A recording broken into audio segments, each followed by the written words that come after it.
ఉదో పట్టించి హరీష్ రావు గారు కేసు వేయించారు. ఆయనతో పాటు ఇంకొక ఆయనతో. ఆ కేసు వేసిన రోజే నేను చెప్పిన దీని వెనుక హరీష్ రావు గారి హస్తం ఉందని.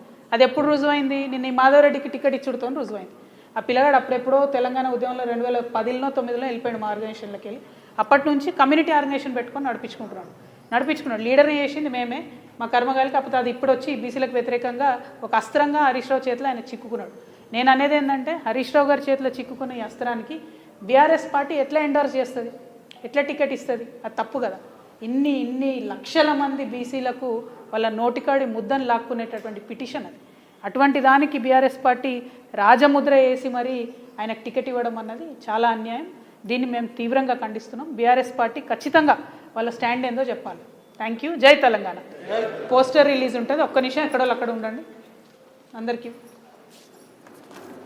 అమరవీరుల ఆత్మగౌరవ సభ ఫిబ్రవరి 12వ తారీఖు నాడు ఉంటుంది. తెలంగాణ వ్యాప్తంగా ఉన్నటువంటి ఉద్యమకారులందరినీ కూడా మేము ఆహ్వానిస్తూ ఉన్నాం. జై తెలంగాణ, జై తెలంగాణ, జై తెలంగాణ, జోహార్ తెలంగాణ జోహార్ తెలంగాణ అమర వీరులకు, జోహార్ జోహార్, జోహార్ తెలంగాణ అమర వీరులకు, జోహార్ జోహార్.